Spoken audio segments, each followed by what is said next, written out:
Então, senhores, hoje falaremos sobre Sanepar, que, na minha opinião, é uma das melhores ações listadas aqui na nossa Bolsa Brasileira. Começando pela estrutura acionária, tem bastante estrangeiro, 34% são estrangeiros e outros quase 40% são acionistas aqui do Brasil, tirando a participação de outros fundos e até mesmo prefeituras. Percebam também que o estado do Paraná tem 20% do capital total. Porém, o capital votante ele já tem 60%. Isso porque a Sanepar tem ações ordinárias, né, que dão direito a voto, e ações preferenciais, que essas não têm direito a voto, porém fazem parte do capital da empresa. E ainda tem as units, né, que é o SAPR11, que eu posso dizer que é um conjunto de ações, que no caso da Sanepar é uma ação ordinária e 4 ações preferenciais. As fontes de receita da Sanepar vêm basicamente de água e esgoto, que representam mais de 95% da receita. Contudo, ela também tem outras receitas, como prestação de serviços, resíduos e entre outras, mas o grosso mesmo é a receita de água e esgoto. E são basicamente contratos, né? E esses contratos geralmente têm uma longa duração. A receita é um pouco mais concentrada, né, em Curitiba, que o município representa mais de 20% da receita total. Aí depois vem Londrina com 7% e o resto é bem mais pulverizado, né? Indo um pouco mais para a direita, no índice de cobertura, a gente percebe que a água é basicamente 100% nos municípios que ela consegue cobrir. Mas olha só a coleta de esgoto. Então ainda tem espaço para a empresa poder crescer ainda mais a receita oferecendo serviço para as pessoas que precisam. Então a empresa ainda tem espaço para poder crescer. Além do fato que a população ainda está aumentando. Eu puxei essa tabela aqui do IBGE, né? E a gente percebe que as projeções da população ainda são de alta até mais ou menos 2046, né? Aí depois começa a diminuir um pouco, que a gente está tendo menos filhos, né? Antigamente era normal, né? Ter 5, 7, 10 filhos. Agora a gente tem um e olha lá, né? Mas enfim, mesmo tendo menos filhos, a gente está conseguindo viver mais, né? A expectativa de vida também está aumentando. Por isso que é um pouco mais devagar a gente começar a sentir essa queda na população.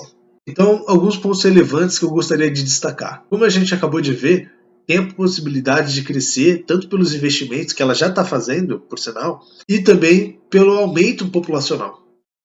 Quanto mais pessoas, maior a demanda de água e esgoto, maior a receita. Tranquilo. E outro ponto interessante também, que é um serviço essencial. Olha, geralmente as pessoas tomam banho. Elas têm que dar descarga.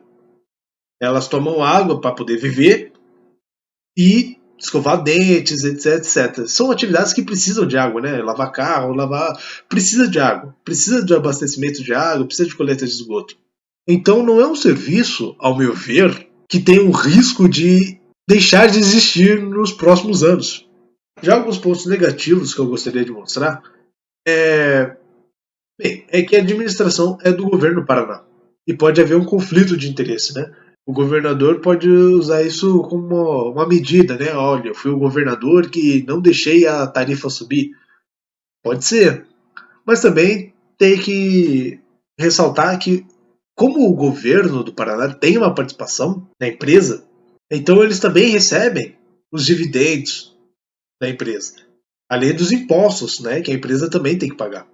Isso daí vocês podem ver lá na demonstração do valor adicionado, né? É interessante, é uma demonstração que a gente não acompanha muito. Geralmente a gente fica no fluxo de caixa, né? Na demonstração do resultado, no balanço patrimonial, e a gente acaba não vendo muito, né? Mas é uma demonstração interessante, que mostra como que a riqueza foi distribuída. Continuando. Problemas com reajuste nas tarifas, né? Que pode ser, por exemplo, a justiça pode achar como é um serviço essencial, que um reajuste muito alto pode ferir o interesse público. Então a empresa não pode simplesmente ajustar as tarifas da maneira que ela acha conveniente. E também tem casos um pouco mais raros, né, como eu posso dizer. Por exemplo, uma redução abrupta, né, muito rápida, uma redução rápida da população pode causar problemas para a empresa. Por exemplo, a gente viu que está concentrado em Curitiba. Se acontecer alguma catástrofe em Curitiba, a empresa pode ser afetada, né? Mais de 20% da receita está no município de Curitiba. Mas também pode ser outras coisas, assim, menos catastróficas, como eu posso dizer. Pode ser que a população, né, resolva migrar para outras regiões. Pode acontecer, né? Como aconteceu no Nordeste, né? No Nordeste muitas pessoas saíram e vieram para a região Sudeste em busca de emprego. Então essa coisa pode acabar acontecendo, né? Vai que a Argentina do nada comece a se recuperar e fique boa e precisa de mais emprego. Aí não sei. Bom, mas enfim, é só para a gente começar a ter um raciocínio, né? Começar a pensar sobre essas coisas, né? O que pode interferir no resultado da empresa.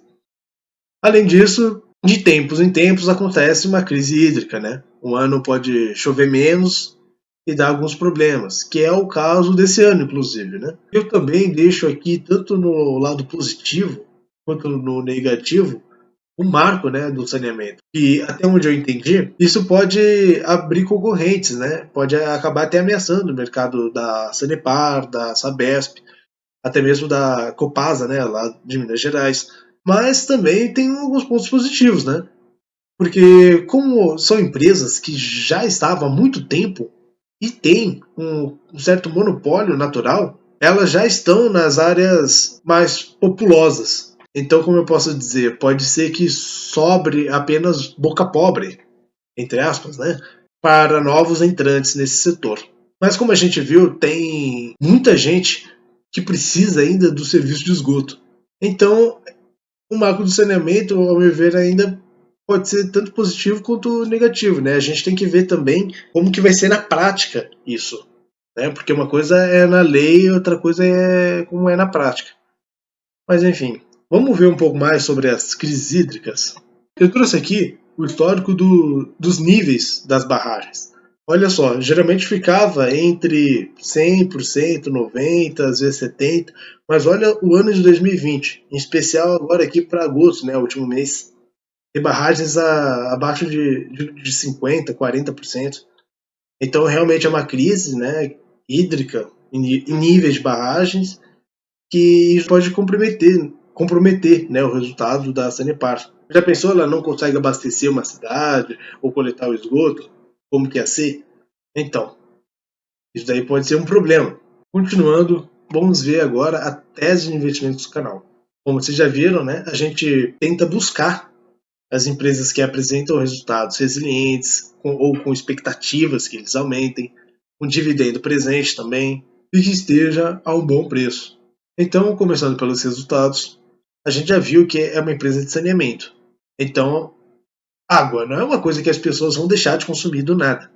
É uma coisa mais resiliente, que é o que a gente pode ver aqui no gráfico da receita. Sempre subindo, aquela coisa maravilhosa.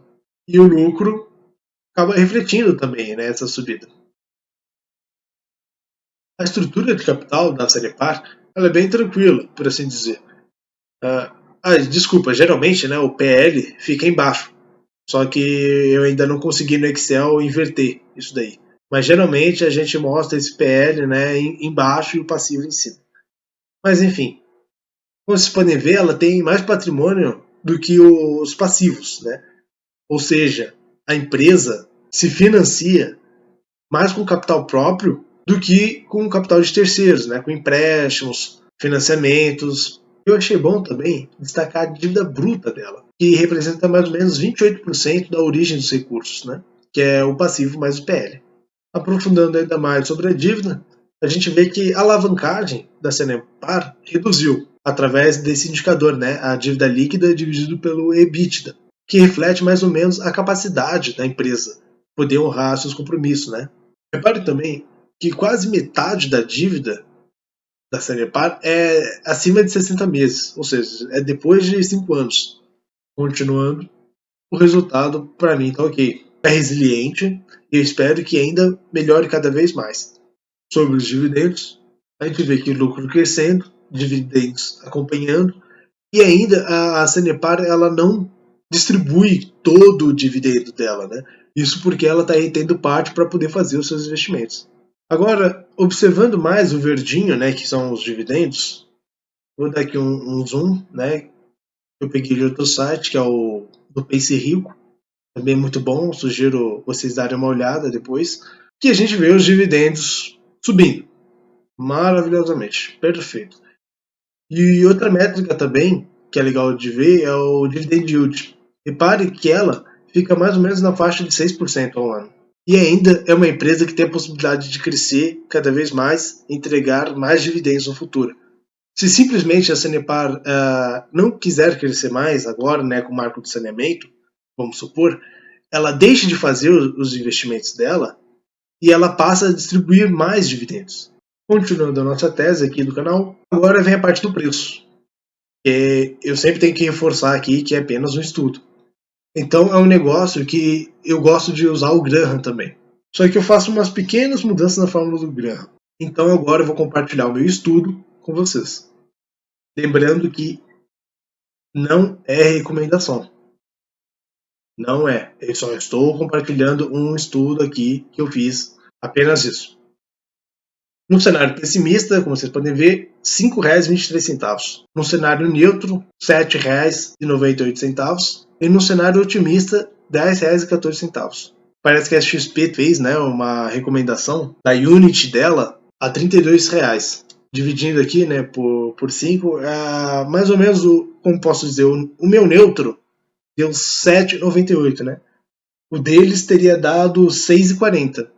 Tem uma diferença aqui, né? Talvez as minhas premissas sejam um pouco mais positivas do que a XP considerou na hora de fazer a precificação dela. Por isso que não é uma recomendação, é apenas um compartilhamento de um estudo que eu fiz. Então, ao meu ver, é uma empresa que apresenta um resultado resiliente, é um serviço essencial, tem os seus prós e seus contras, mas não vejo que é um serviço que vai deixar de existir nos próximos anos. Talvez nunca, né? Porque a gente sempre vai precisar de água, sempre vamos precisar usar o banheiro. Bom, mas não sei, né? Vai que a tecnologia inventa alguma coisa que a gente não precisa mais usar o banheiro. Não sei, né? Tem essas coisas. Mas, enfim. Eu não vejo isso num curto espaço de tempo. Sobre os dividendos, a gente já viu que ela vem aumentando seus dividendos conforme o tempo. O yield dela também é interessante. E quanto maior o tempo que você fica posicionado numa ação, maior tende a ser o yield futuro. Pelo meu método de precificação tá interessante. Se eu colocar aqui uma margem de 30%, vai dar mais ou menos um preço limite, né, para poder entrar de 5,60. Então, de acordo com esse meu estudo, que pode ter premissas razoáveis ou não, abaixo de 5,60 seria um preço interessante de entrada. Só para finalizar, gostaria de acrescentar duas observações. A primeira é a gente tem que acompanhar, né, como é que vai ser os desdobramentos dessa crise hídrica e como vai dar os reajustes. E o segundo é ver como de fato vai ser o marco do saneamento. Porque, como eu disse, né, uma coisa é no papel, outra coisa é na prática. Vamos ver como de fato vai acontecer. Pode ser que não apareça nenhuma empresa. Pronto, não apareceu nenhuma empresa e vai continuar basicamente a mesma coisa. Sabe, pode ser. Então, para mim é uma coisa que tem que ver um pouco mais de calma. Mas ainda assim, vale o risco, né, de entrar nesse tipo de investimento, ao meu ver. Lembrando, ao meu ver. Então, esses eram os pontos que eu queria mostrar sobre a Sanepar, que me fazem ver a empresa como uma das melhores da Bolsa. Tanto por causa do setor resiliente, pelos dividendos e ainda pelo preço de entrada. Então, você gostou do vídeo? Se sim, não esqueça de dar aquele like, se inscrever, ativar as notificações, compartilhar para outras pessoas que se interessam por investimentos ou que gostariam de saber um pouco mais sobre a empresa. Se também gostou desse formato de apresentação que eu estou abordando aqui no canal, eu fiz um vídeo parecido com Energias do Brasil, que eu vou deixar o link aqui no vídeo se você quiser saber um pouco mais sobre a empresa. Certo? Então, obrigado para quem assistiu até aqui e até a próxima.